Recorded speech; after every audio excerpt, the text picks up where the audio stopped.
Welcome everyone, I'm Brian, this is Above Board. Thank you for joining me for this first episode. This channel is about all things board gaming, and I aim to bring you news, overviews, discussions about tabletop gaming, and gameplay videos. Just to let you know, unless otherwise stated, everything you see featured on Above Board is something that I have bought and paid for myself, so you can be assured that any impressions or opinions I give are from the perspective of a paying customer, just as I'm sure most of you watching will be. Today we're going to take a look at the 6x4 folding table and the Grasslands Play Mat by UrbanMatZ. Why start with a gaming table, I hear you ask? Great question, hypothetical person I just made up. This channel is starting from the ground up, so I figured what better way to begin than with the gaming surface itself. Let's take a look. So here's the table folded and ready to unpack or to transport to a gaming event. It has these two rubberized handles which are flexible and comfortable to hold and have no trouble supporting the 10 kilogram or 28 pound weight.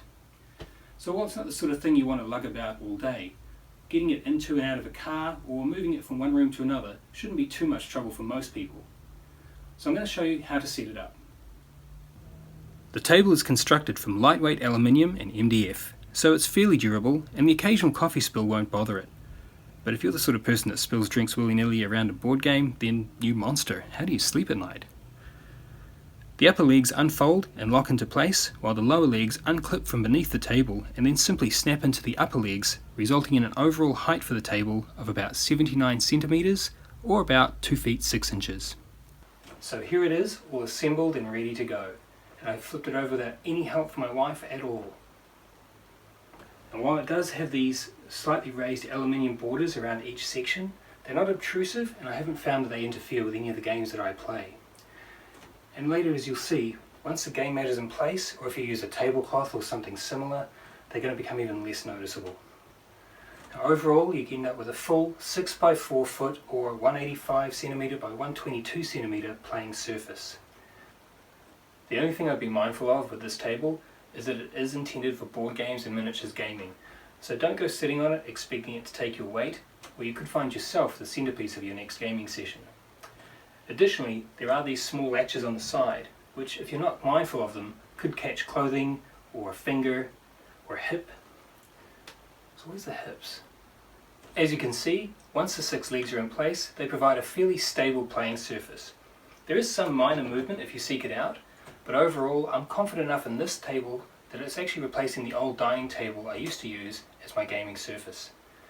And this table's size and portability more than make up for any minor instability, at least for me. So that's the table. Now we're going to take a look at the Grasslands Play Mat, also by UrbanMatZ.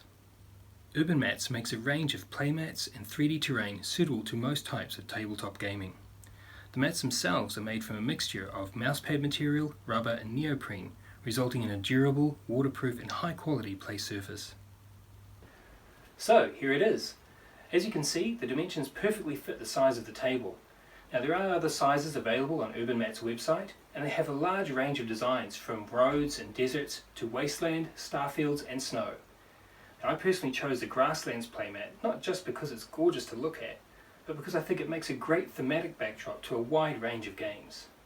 While obviously most suited to war games and miniatures gaming, the mat itself makes a great surface for role-playing games as well, allowing you to add your own components and terrain to suit the situation. Also, now that the mat is in place, those metal frames around each section of the table are no longer noticeable. Plus the rubberized surface now turn what was previously a noisy table into a surface that's a lot more dice friendly. Each of the playmats comes with its own carry bag and name tag, so you can easily identify which mat is inside, and these come in the respective sizes of whichever mat you choose. So this has been my overview of the Grasslands Play Mat and the 6x4 folding table by UrbanMatZ. I want to thank Martin from UrbanMatZ for allowing me to feature these on the channel and for the amazing customer service he provided in helping me get these shipped to New Zealand. I've put a link in the description below to the products featured here today, so please take a look. If you found this video useful, or if you've enjoyed the content, I invite you to please like and subscribe and spread the word. Together with your views and support, I look forward to growing this channel into something we, the gaming community, can be proud of. In the next episode, we're going to take a look at Zombicide Green Horde, the latest in the Zombicide series by Cool Mini or Not. So I hope you'll join us then. And until then, I'm Brian. You've been watching Above Board. Thank you and happy gaming.